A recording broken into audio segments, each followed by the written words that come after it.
बिस्मिल्लाहिर्रहमानिर्रहीम अस्सलाम वालेकुम। लास्ट वीडियो में हमने इंडक्टिव रीजनिंग और डिडक्टिव रीजनिंग के दरमियान डिफरेंस देखा। जो इंपॉर्टेंट मैसेज था वो सिर्फ एक ही था लास्ट वीडियो में जो आपने समझना है, वो ये कि हम जो भी काम ज्योमेट्री में करेंगे वो हम प्रूफ करेंगे। प्रूफ करने का क्या मकसद है? हमने डिडक्टिव रीजनिंग वाले मेथड को फॉलो करना है। तो इस वीडियो में हम डिडक्टिव रीजनिंग से अपने काम को आगे बढ़ाएंगे। तो डिडक्टिव रीजनिंग जो है वो असल में 4 स्टेप्स पर मुश्तमिल होता है। सबसे पहला स्टेप क्या है? Undefined terms, postulate, defined terms, और चौथा स्टेप है थ्योरम्स, जहां हमने जाना है। थ्योरम्स ही असल में प्रूफ है। डिडक्टिव रीजनिंग प्रूफ के बारे में बात करता है और थ्योरम्स प्रूफ है, लेकिन प्रूफ करने से पहले हमें इन 3 स्टेप्स की ज़रूरत है। इनके बगैर हम प्रूफ नहीं कर पाएंगे किसी भी चीज़ को। तो ये हमें लाजमी चाहिए, ये 3 स्टेप। तो ये तो हम जानते हैं कि हमने हमारा जो एंड मकसद है वो प्रूफ करना है। तो सबसे पहले हम देखते हैं अनडिफाइंड टर्म्स। अनडिफाइंड टर्म से क्या मकसद है?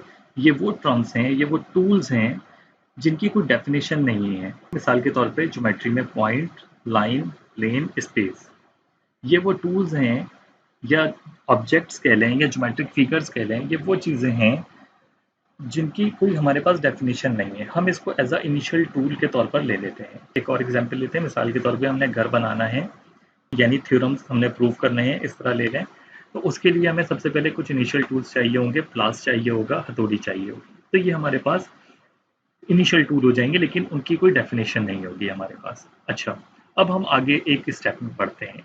वो जो प्लास है, वो हथौड़ी है, वो उनकी कुछ फैक्ट्स हैं, कुछ ऐसी बातें हैं उनसे मुतालिक जो वो कर सकते हैं, लेकिन उनको हम प्रूफ नहीं कर सकते, या प्रूफ करना बहुत ही मुश्किल है। ऐसी चीज़ों को हम क्या कहते हैं? पोस्टुलेट्स। मिसाल के तौर पर हथौड़ी हिट कर सकती है, ये उसका एक फैक्ट है, ये एक सच्चाई है, इससे सब अग्री करते हैं, लेकिन उसको हम प्रूफ नहीं कर सकते। हालांकि डिडक्टिव रीजनिंग में हमें प्रूफ की तरफ जाना है, थ्योरम्स में हमें प्रूफ करना है। यहाँ तक जाने के लिए हमें इन स्टेप से जाना पड़ेगा। पोस्टुलेट्स क्या है? पोस्टुलेट्स में हमें विदाउट एनी प्रूफ हमने उन फैक्ट्स को ले लेना है, हालांकि वो सच हैं, ठीक है, वो काम कर सकते हैं, वो बात बिल्कुल ठीक है। इसीलिए हम उनको फंडामेंटल अग्रीमेंट्स भी कहते हैं। पोस्टुलेट्स को हम फंडामेंटल अग्रीमेंट्स भी कहते हैं। मैं फिर से बताता हूँ, टूल्स हैं हमारे पास। टूल्स कुछ ऐसा काम कर सकते हैं जो बिल्कुल फैक्ट्स हैं, जो उनकी करेक्टरिस्टिक हैं, लेकिन उन करेक्टरिस्टिक को हम प्रूफ नहीं कर सकते हैं। तो ऐसी करेक्टरिस्टिक को हम पोस्टुलेट्स कहते हैं। मिसाल के तौर पर हम सबसे पहले कुछ टूल देख लेते हैं। पॉइंट, ठीक है, सबसे बुनियादी टूल है ये ज्योमेट्री का। अच्छा, इसी तरह से ये लाइन, यहाँ क्या लिखा है? क्या पोस्टुलेट है? 2 पॉइंट्स डिटरमिन अ लाइन।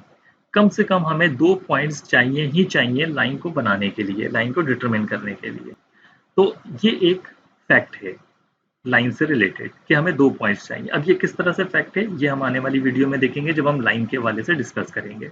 तो आप इस फैक्ट को, इस पोस्टुलेट को रियलाइज करेंगे कि ये वाकई ठीक है, कि कम से कम हमें दो पॉइंट्स तो चाहिए ही चाहिए लाइन बनाने के लिए, वरना हम लाइन नहीं बना पाएंगे। तो ये पोस्टुलेट हो गया। अच्छा, अब क्योंकि हमने टूल्स बना लिए, पॉइंट हो गया, लाइन हो गया, प्लेन स्पेस के हवाले से भी हम आने वाली वीडियो में डिस्कस करेंगे, और इन फैक्ट्स को भी हम देखेंगे जो पोस्टुलेट्स के नाम से होंगे। अब हमारे पास टूल्स हो गए और पोस्टुलेट हो गया। इन टूल्स और पोस्टुलेट जो इनकी करेक्टरिस्टिक हैं, जो इनके फैक्ट्स हैं, इन दोनों की मदद से इनके बाद हम कुछ ऐसी चीज़ें डिफाइन करते हैं जिनकी हम डेफिनेशन दे सकते हैं। डिफाइन का मकसद ये है कि अब हम डेफिनेशन दे सकते हैं। अब हमने वो बुनियादी चीज़ें बना ली हैं कि जिससे हम अपना काम आगे बढ़ा सकते हैं, उनको हम डिफाइंड टर्म्स कहते हैं। मिसाल के तौर पर ये लाइन है, से इसी लाइन से हम एक लाइन सेगमेंट बना सकते हैं। देखिए, ये एक लाइन सेगमेंट है। लाइन सेगमेंट का क्या मतलब है? कि ये लाइन का एक छोटा सा हिस्सा है, लाइन का ही सेगमेंट है ये। देखिए, इस लाइन में से अगर हम छोटा सा पार्ट ले लें, मिसाल के तौर पर इस पॉइंट 1 से पॉइंट 2 तक हम इस लाइन को ले लें, तो ये लाइन सेगमेंट बन जाएगा। ये इसी लाइन का सबसेट है। लाइन तो क्या होता है कि दोनों साइड से इस पॉइंट के बियॉन्ड इन्फिनिटी तक जा रही है, बिल्कुल चलते जा रही है, कहीं भी रुक नहीं रही, और इस पॉइंट के बियॉन्ड भी ये चलती जा रही है, कहीं भी एंड नहीं हो रहा है इसका। लेकिन हम इस लाइन में से एक छोटा सा हिस्सा ले सकते हैं, और उसको हमने कह दिया लाइन सेगमेंट। ऑब्वियसली, क्योंकि ये अनडिफाइंड टर्म से निकल के आया है, और इसी से हमने क्या किया, इसी का एक छोटा सा हिस्सा बना लिया, तो इसकी डेफिनेशन बन गई कि ये लाइन का ही एक छोटा सा हिस्सा है, लाइन सेगमेंट है। तो ये डिफाइंड टर्म हो गई। अब इसी तरह से हम कुछ और टूल्स निकालेंगे डिफाइंड टर्म, अनडिफाइंड टर्म और पोस्टुलेट के बाद हम बहुत सारे और टूल्स निकालेंगे। जब ये सारी चीज़ें हमारे पास जमा हो जाएंगी, क्योंकि पोस्टुलेट तो टोटल अगर हम चैप्टर नंबर 12 तक देखें तो 15 हैं, हमें और भी टूल्स चाहिए।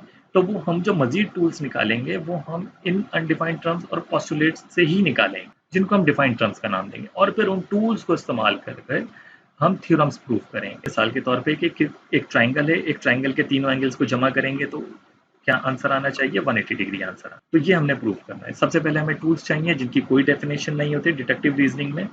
कुछ टूल्स हमने यहाँ देखे। फिर कुछ फैक्ट्स होते हैं इन टूल्स के जिनको हम प्रूफ नहीं कर सकते हैं या प्रूफ करना बहुत ही मुश्किल है, उनको हम पोस्टुलेट्स कहते हैं, लेकिन वो सच्चाई होती है और उससे कोई भी इनकार नहीं कर सकता। उसको हम एज अ फंडामेंटल अग्रीमेंट के तौर पर ले लेते हैं। फिर उसके बाद हम उनसे मजीद टूल्स निकालते हैं या मजीद टर्म्स निकालते हैं जिनको हम डिफाइंड टर्म्स के नाम से जानते हैं। अब ये सारी चीज़ें जब हमारे पास जमा हो जाती हैं तो उसके बाद हम प्रूफ करते हैं ज्योमेट्रिक ऑब्जेक्ट्स को, ज्योमेट्रिक फिगर्स की डिफरेंट प्रॉपर्टीज़ को हम प्रूफ करते हैं, जिनको हम थ्योरम्स या प्रीपोजिशन का नाम देते हैं। इसमें एक और चीज़ है, कॉरोलरी थ्योरम जो हमने प्रूफ किया होता है। कॉरोलरी आप हमेशा देखेंगे कि थ्योरम के बाद आएगा।